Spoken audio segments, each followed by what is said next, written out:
Chatbox ang mga konseptong pangwika na ating tinalakay nitong nakaraang 4 na linggo. Yan, para makita natin kung natatandaan pa ninyo kasi malapit na po ang inyong midterms. Okay, very good. So, meron na pong mga naglagay sa ating chat box. Okay. Okay, very good. Kasama dyan ang wikang panturo. Okay, variety at register. Very good. Okay.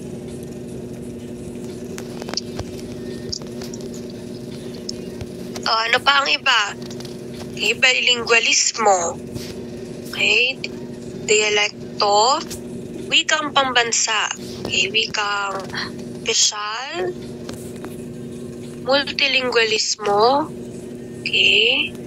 Mga variety ng wika tulad ng sociolect. Very good. Yan, dialect. Wikang panturo, wikang opisyal. Okay. Unang wika. Very good. Ikalawang wika. Yan, linguistikong komunidad. Very good. Okay. Ayan. At marami pang iba. Okay. So, maganda klase na natatandaan natin ng mga konseptong pangwika kasi marami-rami siya. Para hindi na rin kayo mahirapan pagdating sa inyong pagre-review. Ngayon, dadako po tayo sa panibago nating aralin.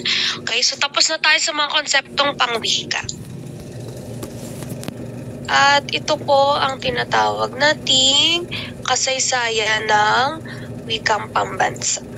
Okay, so nung nakaraan klase, nakisuyo ako sa inyo na mag-advance reading. Tama? Mag-heart react nga kung natatanda ang binigyan ko kayo ng takdang aralin na mag-advance reading. Okay. Good. Ang tanong, ginawa ba ninyo? Nagbasa ba tayo? Okay. So, dahil kayo ay nagbasa pala, ayan, tingnan natin kung totoong nagbasa. Sa susunod na slide, meron tayong makikitang 5 bilang o 5 number. At bawat bilang klase ay may katapat na taon o di kaya'y salita. So, ang gagawin ninyo, pipili kayo ng numero o ng bilang dito sa screen at ipapaliwanag ninyo kung ano ang mayroon sa salita o sa taon na nasa pinili ninyong bilang. Magbabahagi lamang kayo sa klase ng kaunting kaalaman. Okay? Kaunting kaalaman tungkol sa mga numero na nandito sa screen natin. Okay? So, klase, naririnig ba ako?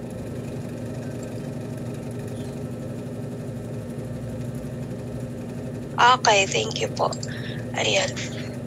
Bong, ikaw yata ang walang speaker. Okay, ayan. Sino ang nais na magbahagi klase ng kanilang sagot? Ang gagawin lamang ay pipili ng numero o ng bilang kahit isa at magbabahagi sa klase ng impormasyon na nalaman nyo na may kinalaman dito. Sino ang nais na magbahagi ng kanyang sagot?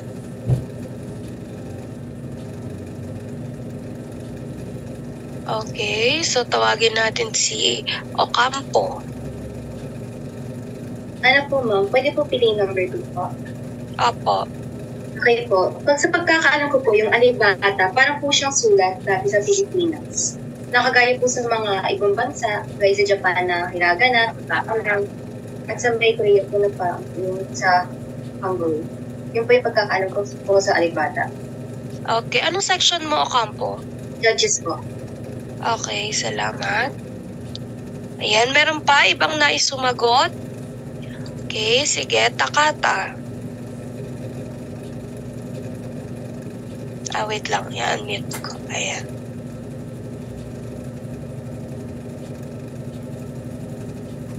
Narinig na po ko, ma'am. Opo. Yung number 4 po, yung baybayin po. Yung baybayin, ito po yung isa o pinakasikat na sinaunang alphabet ng mga Tagalog bago pa dumating po yung mga Espanyol. So, maituro po yung alphabet ng Romano po. Okay, salamat. Ayan. Sige, pakinggan naman natin si Castro. Magandang umaga po. Yung number 5 po, taong 1959. Iba po ng una po, ang pangalan po ng wikang pambansa natin ay Tagalog. Noong Agosto 13, 1959 po, sinimulan po yung tawagin Pilipino po. Pinangunahan po yun ni Jose Romero kasi po naniniwala na magiging katanggap-tanggap yung wikang pambansa sa pagtawag dito ay Pilipino po. Okay, maraming salamat. Meron pa ba nais magtaas ng kanilang kamay at ibahagi sa klase ang kanilang mga sagot? Ayan, sige, pakinggan naman natin si Matrice. Gandang umaga po. yung taong 1987 po. Yung taong 1987 po, doon po yung itinilaga na po yung bagong constitution po ng Filipino bilang pambansang wika po natin, and kasama po doon yung wikang Ingles po bilang official po nating wika. Okay. Ayan, maraming salamat sa mga nagbahagi ng kanilang sagot. So, titignan natin klase sa susunod na slide o sa mga susunod na slide kung alin sa mga nabanggit ninyo ang bahagi ng ating aralin.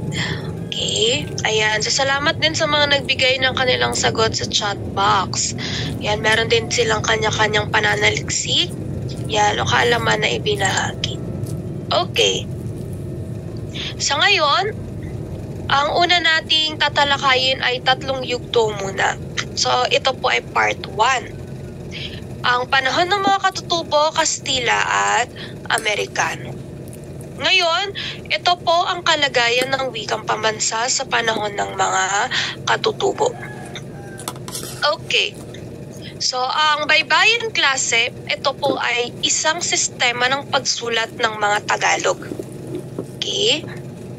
Ang salitang Tagalog ay nagmula sa Taga-Ilog. Bakit? Kasi ang mga Tagalog noon ay nakatira malapit sa ilog. At ang salitang baybayin ay nagmula sa salitang baybay na ibig sabihin ay spelling o di kaya pampang. Ang mga simbolo kasi sa baybayin klase ay inspired o nagmula sa alon ng dagat. Kung kaya pag nakikita natin siya, may mga curve siyang ganyan. Kasi ito po ay galing sa alon ng mga dagat. At ito po ay binubuo ng 17 simbolo.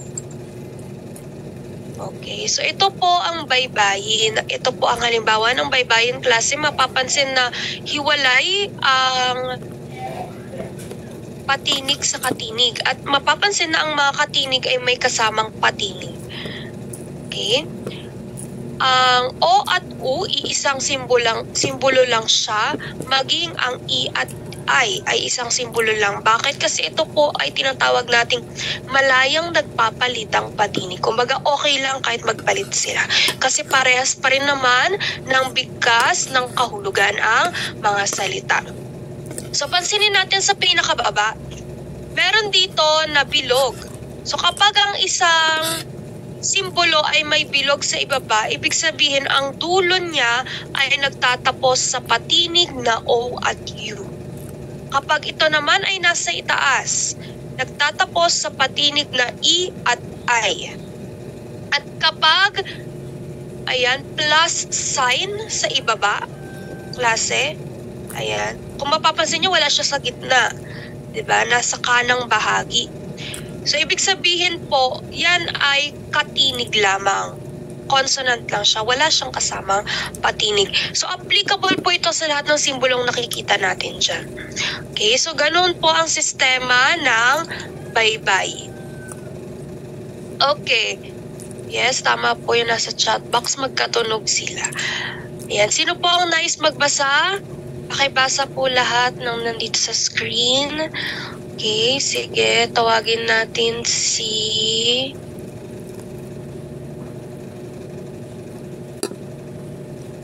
Malyari.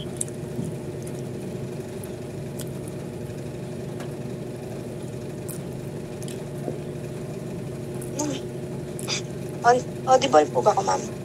Opo. Nagmula kay Paul Rodriguez Versosa, 1914, ibinatay sa Arabic alphabet na alif, ba at ta, alif bata, ng mga Maguindanao Moro na naging alibata kalaunan. Walang sapat na ebidensya ang makakapagpatunay na ang baybayin ay nakabatay sa wikang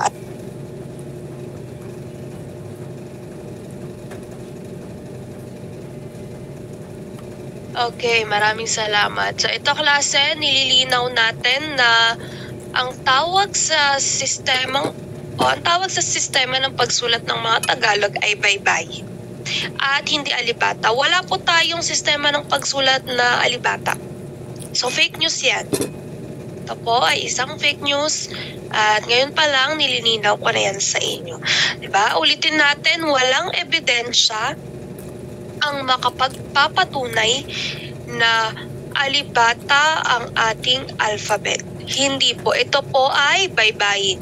So ulitin natin, ang baybayin ay eksklusibo lamang para sa mga Tagalog. Ibig sabihin, pag hindi ka Tagalog, iba po ang tawag sa paraan ninyo o sistema ng pagsulat. Okay? Yan. At ito po yun. Okay, so ibang uri ng sistema ng pagsulat sa iba't ibang lugar. So suyat ang tawag sa kabuuang sistema ng pagsulat sa buong Pilipinas. Kumbaga ito yung pinaka-category talaga, suyat. No, suyat ang tawag na nagmula sa salitang sulat. Okay, at sa ilalim ng suyat klase, nandyan yung mga sistema natin ng pagsulat tulad ng baybayin. Ito kapag Bisaya, ang tawag sa kanilang pagsulat ay suwat Bisaya. Kung Kapampangan, ito ay kulit o kulitan. Sa Mangyan naman, ito ay buhit. At sa Tagbanwa, ito po ay Apurawano. Ma'am, paano po yung ibang mga tribo sa Pilipinas? Meron din po silang kanya-kanyang sistema ng pagsulat. So hindi ko na isinama rito kasi masyado ng marami. Ito ay mga halimbawa lamang. So ulitin natin, ang tawag sa mga ito klase ay suyat. Okay? Ibig sabihin, sistema ng pagsulat ng mga tao sa Pilipinas. Pag nilagyan na natin siya ng pangalan, let's say Suwat Bisaya, ang Suwat Bisaya ay sistema ng pagsulat ng mga Bisaya. So, ganun po siya. Okay, so parang ano lang to, wika at dialekto, di ba? Wika, general, kapag nakabatay na sa lugar, nagiging na siyang dialekto. So, ganun din po dito sa suyat. Okay, at sa mga iba pa rito na mga halimbawa ng sistema ng pagsulat. Okay? Ayan. Sinasabi rito klase na matatag na ang palabaybayan ng ating mga ninuno, ngunit wala tayong konsepto ng pagkabansa. When we say palabaybayan, ito po yung sistema ng ating pagsulat.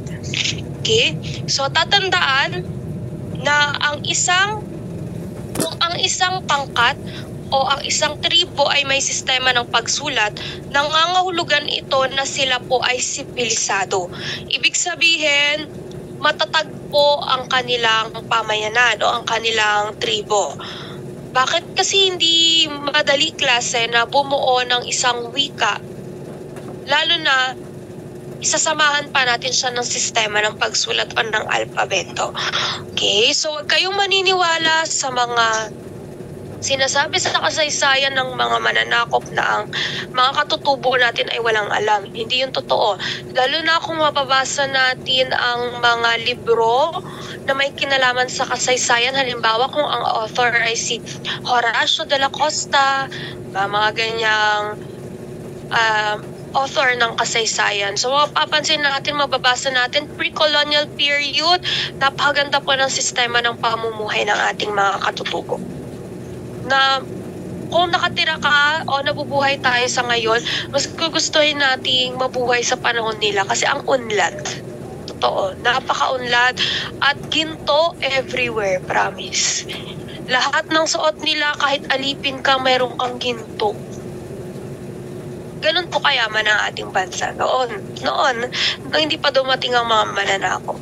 Okay, so konsepto ng pagkabansa, bakit wala tayo noong panahon ng mga katutubo? Kasi geographically speaking, hiwa-hiwalay po tayo, di ba? Pulo-pulo ang Pilipinas.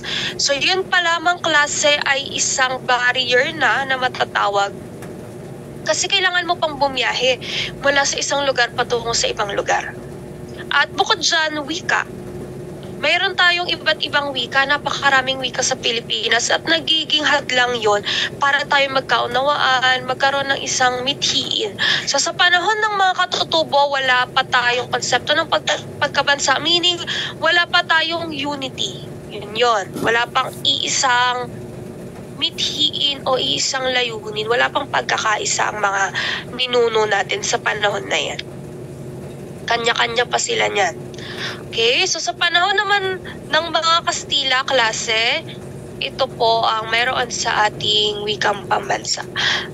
Okay, so makikita o mababasa natin na tumanggi ang mga katutubo na matutunan ang wikang Espanyol. Kung kaya meron tayong mababalitaan na mga tribo sa ngayon na hindi sila na-infiltrate o hindi sila nasakop ng mga mananakop. Bakit? Kasi isa po sila sa mga tribo na tumanggi na ma-impluwensyahan ng mga mananakop. At meron din namang mga lugar sa Pilipinas na marunong mag-Espanyol, mag-Kastila. At meron tayong Chavacano, di ba?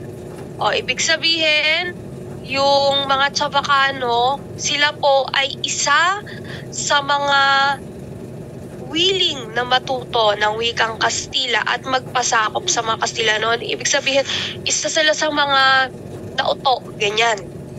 O, yun na yun. Yun na yung pinaka-simpleng salita na masasabi natin. Ayan. At yung iba klase na hindi na-impluwensyahan, sila po yung mga tumanggi. Kung kaya, ginamit ng mga Kastila ang akademya o ang paaralan para maituro ang Espanyol. Diba? So, ang mga guro kasi noon ay mga pare. O matatandaan ninyo sa Nolimi at El Fili. Mga kura o pare. At syempre, paano ba magsalita ang mga kura na yan? Kastila. O wikang Espanyol. Okay? So, dahil doon klase, lahat ng mga nag-aaral, mapipilitan silang mag-aral, matuto ng wikang Espanyol. At, syempre, yung mga hindi nag-aaral, yung mga wala sa akademya, sila po yung may napakaliit na chance na matuto nito. Okay? At, nabanggit din dito dahil nga sa sinikap ng mga Kastila na ituro ang Espanyol sa akademya, ayan, ito po ay bahagyang nagamit sa edukasyon. Pero sinasabi na tulad daw ng loro ang mga katutubo noon. Okay? Tulad daw ng mga loro. Sa tingin nyo, bakit kaya nasabi na parang mga loro ang ating mga katutubo sa pagkatuto at sa pag-aaral nila ng wikang Kastila? Meron kaya sa inyo ang may ideya kung bakit ganyan ang sinasabi? Bakit tulad ng isang loro? Ano bang meron sa loro? So ito klase na nakuha ko kay Placido Penitente. Hindi ko alam kung sa Nolimi El Fili to. Medyo nakalimutan ko na. Yan. Okay, so very good. Sabi sa ating chat box dahil gaya-gaya. Ibig sabihin, ang pag-aaral po o ang pagkatuto ng wikang Espanyol noong panahon ng mga Kastila ay puro memorization lamang. Ibig sabihin, kinakabisado. Diba kapag kinabisado natin tapos hindi talaga natin siya natutunan ng gusto, klase hindi buo yung pagkatuto, madali lang siyang makalimutan. So, ganun po yung nangyari sa mga katutubo natin. Na puro kabisado lang kung ano lang ang nasa libro, klase, yes po, tulad ng isang loro, kung ano ang naririnig, yun at yun lang din ang sinasabi. So kung ano ang nasa aklat, ano ang sinasabi ng mga kura, yun at yun lang din po ang nalalaman ng ating mga katutubo. Maliban na lang kung tulad ka ni Rizal na isang elitista na nag-aral sa Europa, okay, kaya kabisado ang pagsasalita ng Espanyol o pag-e-Espanyol. Okay. Ay, isa pa pala, kung maalala nyo si Doña Victorina, di ba? O yon, siya yung pinakahalimbawa ng isang loro. Ipinipilit maging isang Kastila.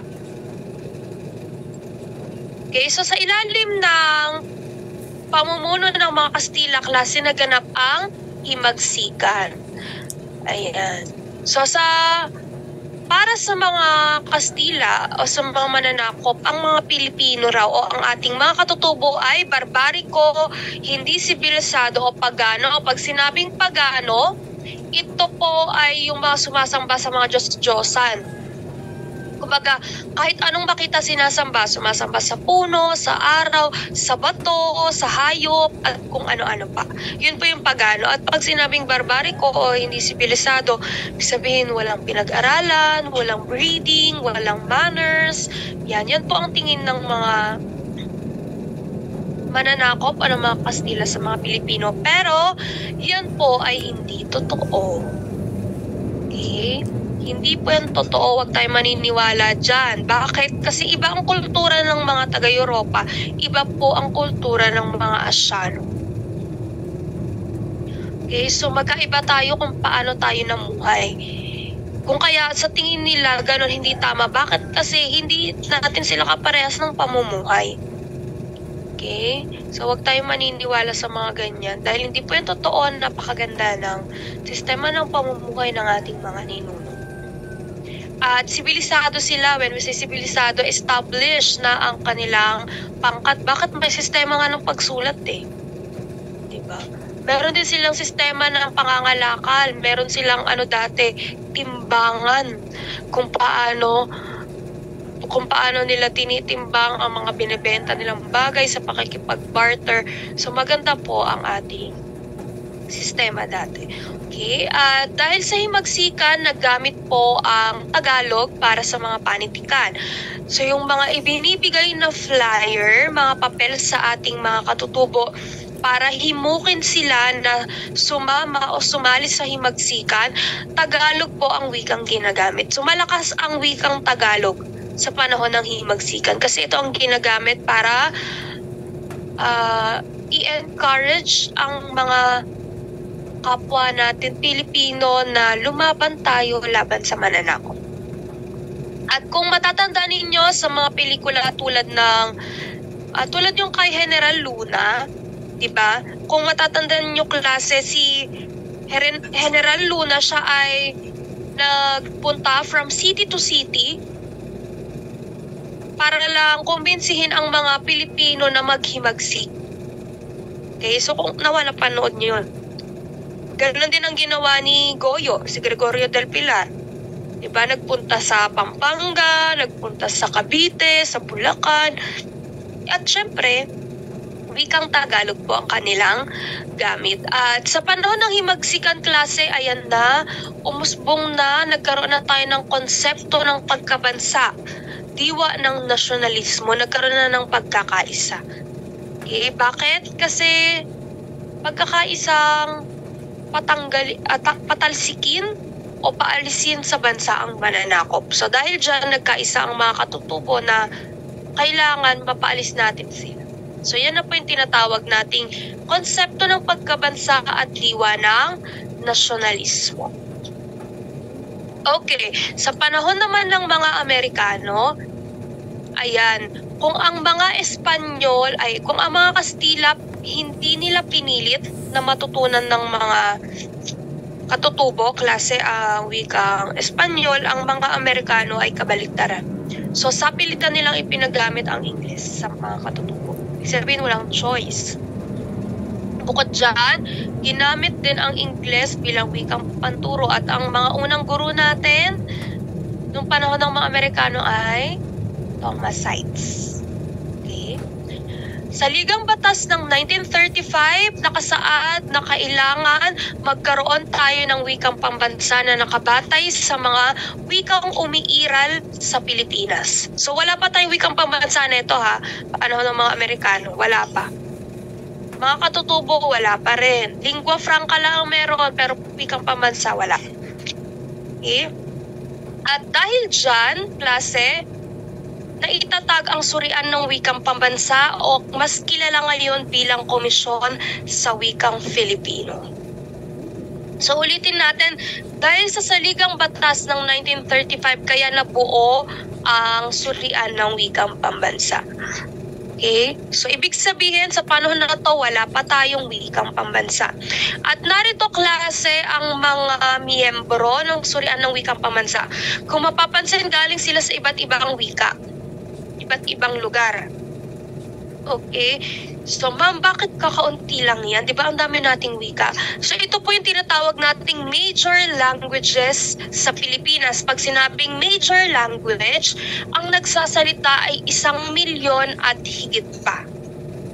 Kapag mababa sa 1 milyon, ito po ay minor language.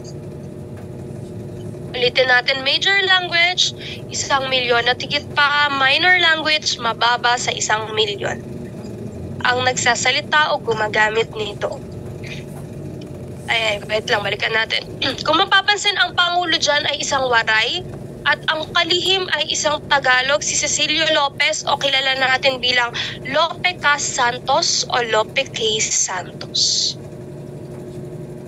Okay, so klase sa pagpili ng batayan sa magiging wikang pambansa. Batayan pa lang to ha ng wikang pambansa, wala pang wikang pambansa. Ito po ang pamantayan. So pinagbotohan to klase nung mga miyembro kanina na ipinakita ko sa inyo. Ibig sabihin, hindi po ito bias na napili. Okay, hindi siya, ito na yung batayan. Hindi ganon. May pamantayan po tayo. Una dyan, dapat ginagamit siya ng maraming rehiyon sa bansa. Okay? Ginagamit sa kalakalan o sa business, may maunlad na panitikan, ibig sabihin maraming mga aklat ang naipublish gamit ang wikang ito. Ito ay ginamit na wika noong revolusyon, noong himagsikan. At syempre, hindi siya nahati sa maliliit na wika. Kumbaga, wala siyang subcategory. Walang ganon. At syempre, klase, ang lahat ng ito ay tumutukoy lamang sa iisang wika sa Pilipinas at yun po ay ang Tagalog. Ulitin natin, wala pa tayong wikang pambansa. Sa pamantayan na yun, napili pa lang ang wikang Tagalog. So, ang wikang Tagalog, klase, ay napili bilang batayan ng wikang pambansa. So wala pa tayo wikang pambansa niyan ha. So sa ilalim ng pamumuno ng mga Amerikano naganap ang ebolusyon ng wikang pambansa. Ayan. 1896. Sa Ligang Batas ng Biak na Bato, sinasabi na ang Tagalog ay opisyal na wika ng Pilipinas. Again, wala pa tayong wikang pambansa niyan. Opisyal na wika pa lang. 1935, sinasabi na kailangan magkaroon na tayo ng wikang pambansa at yun dapat ay nakabatay sa umiiral na wika sa Pilipinas. Again, wala pang wikang pambansa. At pagdating ng 1937, klase, pinili ang Tagalog na maging batayan ng wikang pambansa. Okay, batayan pa lang ng wikang pambansa. Again, wala pang wikang pambansa. Okay, 1959, eto na, nagkaroon na tayo ng wikang pambansa na tatawaging Pilipino. At itong Pilipino ay nakabatay sa Tagalog. Ayan o, 1937, Tagalog ang batayan ng wikang pambansa. 1959, ang wikang pambansang yon ay Pilipino. Na nagmula sa salitang wikang pambansang Pilipino o wikang pambansa batay sa Tagalog. Masyado kasing mahaba, kaya pinaiksi at tinawag na lang siyang Pilipino. Okay? So ulitin natin, ang Tagalog ay hindi naging wikang pambansa, kundi batayan lamang ng wikang pambansa. Okay? Filipino ang wikang pambansa natin, 1959. 1973, okay? Sinasabi na yung Pilipino na wikang pambansa ay tatawagin ng Filipino. Yan, nagkaroon na ng suggestion. Palitan na natin. Instead na Pilipino, palitan ng F, gawing Filipino. So, 1987, klase, ayan na. Ang Filipino na ay ganap na wikang pambansa at ito po ay nagmula o nakabatay sa Tagalog o Pilipino. Nucleus, pag sinabing nucleus, ito yung heart, yung puso, yung gitna ng wikang Filipino. At sinabi niya na ito ay hindi halo-halong katutubong wika. Ano ibig sabihin nun? Ibig sabihin, hindi tayo kumuha hindi natin pinagsama-sama ang Bisaya, Kapampangan, Tagalog, Ilocano para lang makabuo ng Filipino. So, hindi ganun yung ginawa natin. Kundi, ibinatay natin ang wikang pambansa, ang Filipino sa Tagalog, na kung saan iginalang pa rin natin ang iba pang katutubong wika sa Pilipinas, kung kaya may mga salita tayo na kinuha sa mga katutubong wika. Okay, so ulitin natin, ang Filipino ay composed ng Tagalog plus mga katutubong wika sa Pilipinas. Okay? So ulitin natin, Tagalog plus mga katutubong wika equals Filipino. Okay? Hindi siya katutubong wika equals Filipino. Hindi po ganon. Okay? Ayan, so ito po ang ating wikang pambansa. Noong panahon ng mga katutubo klase, wala pa tayo niyan. Ano lang tayo, lingua franca. Yan, wikang Malay. Bakit kasi nanggaling po tayo sa Malayo Polynesian na lahi? So ito po ang ating ancestor. At dumating ang mga Kastila, kaya syempre yung Malay natin nadagdagan ng Kastila, so naging Tagalog. Again, lingua franca pa rin yan. At nung dumating ang mga Amerikano klase, yung Tagalog natin, nadagdagan ng Ingles at iba't iba pang wika sa Pilipinas. So tinawag na siyang dinamikong NCR Tagalog. So sa panahon ngayon, ang Tagalog natin ay pinaghalo-halong mga wikang ito. Kaya siya tinawag na melting pot kasi pinagsama-samang wika. I mean, di naman pinilit na pinagsama-sama. Kumbaga dahil lang sa pagkakataon, nagsama-sama ang mga wika. Ayan, melting pot. So, natunaw ang mga wika. Naging iisang wika na tinatawag nating dinamikong NCR Tagalog. Okay, so ito po ang wikang pambansa natin. Ang Tagalog klase ay kilala bilang komplikado at makalumang Tagalog. So, ito yung hindi kakayanin ng ilong natin sa sobrang komplikado. Na kung saan, kapag narinig natin ang, alam kong, gumagamit pa ng ganyang kakomplikadong Tagalog ay mga taga-Quezon yata. At pag sinabing Tagalog, ito po ay may palatuldikan. When we say palatuldikan, yung sa keypad ninyo klase ng cellphone, may ibang choice ng letter dyan, di ba? Yung may mga, may mga guhit sa itaas, yung parang may mga apostrophe, ganyan. Yung may mga ganun, may mga guhit sa itaas ng letter. So, yun po yung tinatawag nating palatuldikan.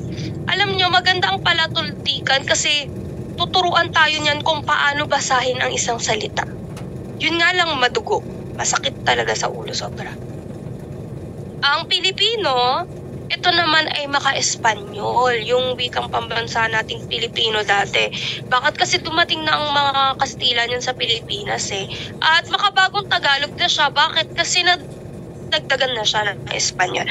At yung ating Filipino ngayon, klase ay maka-Ingles. Bakit? Kasi dumating ang mga Amerikano at ito na yung tinatawag nating dinamikong NCR Tagalog kung saan halo-halo na. At sa panahon ngayon, syempre, Filipino po ang ating lingua franca bukod sa ito ang ating wikang pambansa. So, ganyan po natin i-differentiate o paghihiwalayin.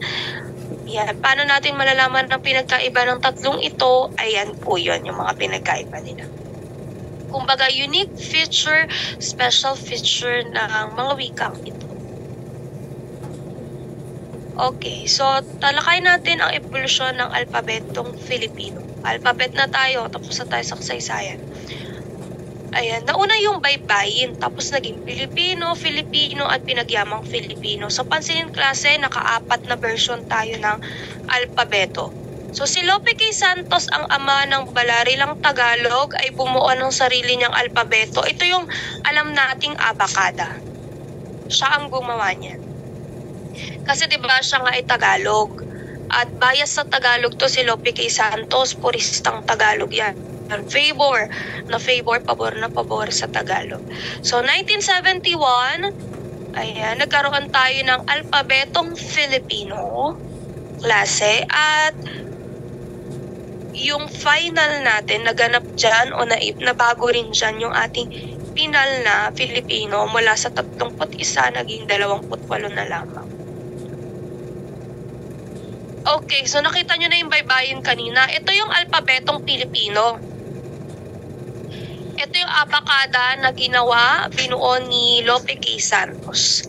Kung mapapansin, wala dyang Enye, walang Z, C, V, walang ganun. Kasi mga hiram na letra lang yung klase, wala talaga tayong ganun. Galing yun sa mga mananakop, okay? Sa mga banyaga. Ito yun. Ayan. Ito yung may, ano ba tawag dito? May influence. Ayun, may influensya na to ng mga banyaga. Ayan, kung mapapansin, ayan, galing itong mga letrang ito galing sa mga Kastila. Ayan ayan, C, F, J, N, Q, V, X, Z. Yan. C, H, R, R, at L, L. Diba? Imagine, meron pala tayong ganyan sa alphabet natin dati. C, H, R, R, at L, L. Ayan o, kasi dahil sa mga wikang Kastilang ito, baryo, panyolito. Ayan, at iba pa.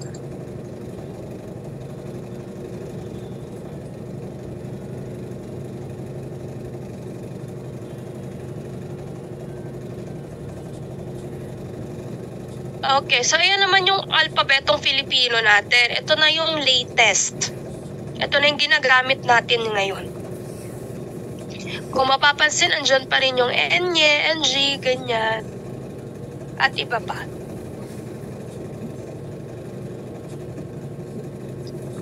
Okay, so hindi na wala klase yung dagdag na 8 letrahan. Nandyan pa rin sila. Lahat ng ito ay galing sa mga Amerikano, maliban sa Enye na galing sa mga Kastila. Okay. Ayan, may tanong ba klase tungkol sa ating aralin? Kumusta naman? Nakasabay ba? Okay, so kung wala kayong tanong, ayan, paki-screenshot ito. Ulitin ko, mag-advance reading tungkol dyan.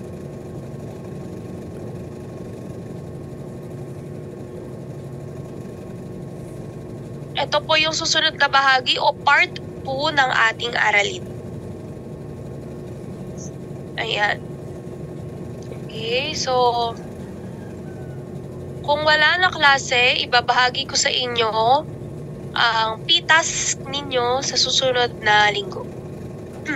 Asan na ba yun?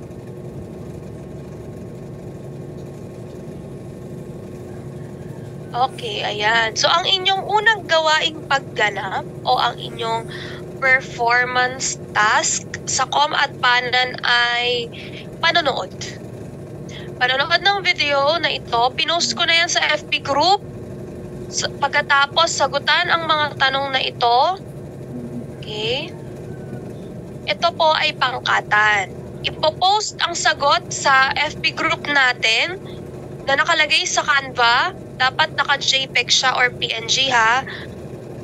Lagyan ng hashtag POTD ang inyong post. Okay, para madali natin siyang mahanap. Pag hindi ko nahanap yan gamit ang hashtag POTD2, hindi ko yan marirecord. Kaya lagyan ninyo. Okay, bumuo ng 4 na pangkat sa isang section. Ulitin ko, 4 na grupo lamang. Bawal makigrupo sa ibang section ha. Sa post ninyo, huwag kalimutang ilagay ang petsa kung kailan nyo siya ipapasa. Yan. Section. Written section, pang ilang pangkat kayo sa grupo at mga miyembro. Okay, sa miyembro, paghiwalayin nyo ang babae at lalaki, unahin ninyo ang apelyido. Ito ay papasa hanggang Nobyembre 24, 2023, ka-6 ng gabi. So, meron po kayong 1 buwan mahigit para gawin ang napakadaling pitas na yan. Okay? So, walang magiging dahilan para hindi yan maipasa kasi mayroon po kayong napakahabang panahon. Ito po ang pamantayan sa pagmamarka. So, klase, pag binigyan kayo ng pamantayan, yun ang susundin nyo para makakuha kayo ng mataas na score. Kasi kung gagawa ng sariling rule at hindi susundin ang pamantayan, wala. Baba ng score nyo dyan. Sayang ang effort. Okay, ilang miyembro sa isang pangkat, bahala na kayong maghati-hati. Basta katulad ng nakaraan, malalapit lang sa bawat isang bilang ng pangkat. Hindi yung isang pangkat 3, yung ikalawang pangkat 10, ikatlong pangkat 20, wag naman ganun. Okay? Alam niyo naman na yan. Bahala na kayo kung paano maggrupo. At ulitin ko, pag may nakarating sa akin na walang grupo sa isang section ninyo, ang lahat po ay 0 sa pitas na ito. So, siguraduhin na ang lahat po ay may pangkat. Ampunin nyo yung mga iba, ha? Tanong tungkol sa pangkatang gawain o sa pitas.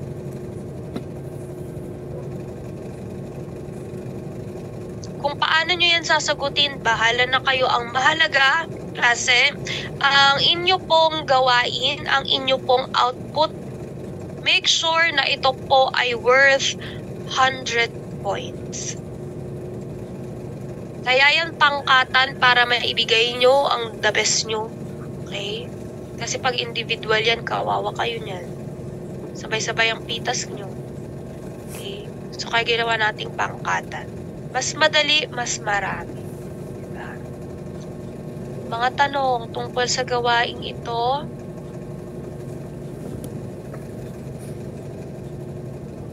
Sige, pagbulay-bulayan muna. Mag-isip ng tanong.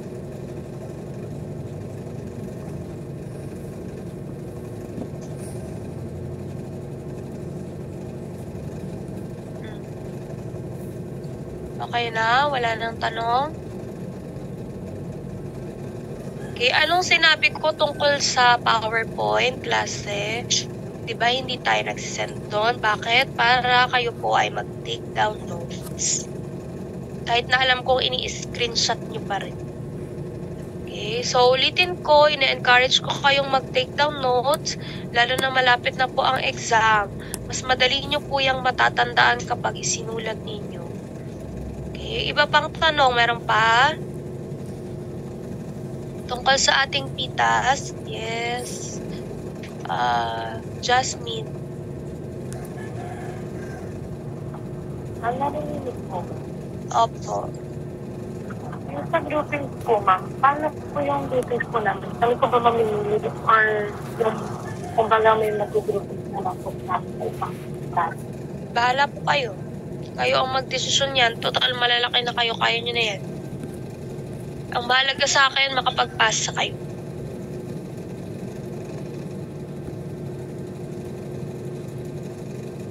Pwede po kayong gumawa ng sarili ninyong diskarte. Ilang members kada group? Sinagot ko na po yan kanina. Okay, iba pang tanong na hindi ko pa nasagot. Magbigay kayo ng mga tanong na hindi ko pa nasagot.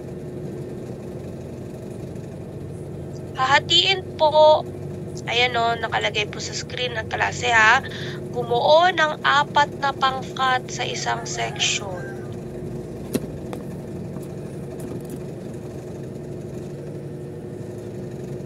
O, yan ang sagot sa tanong mo. Okay, iba pa? Iba pang tanong.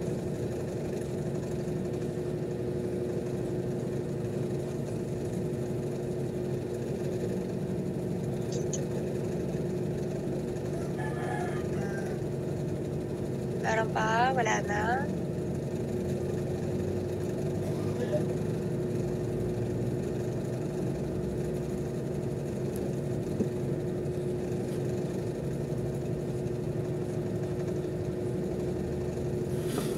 Okay.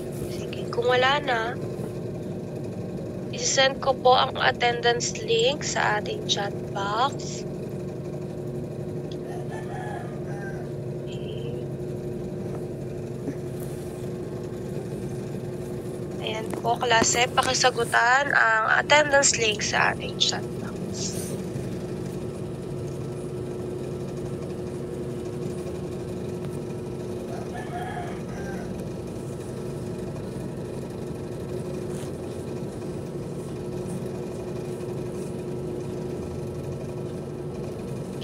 Okay, so kung wala na po kayong tanong at kung ano pa man, yan, maraming salamat po sa inyong pakikinig, klase.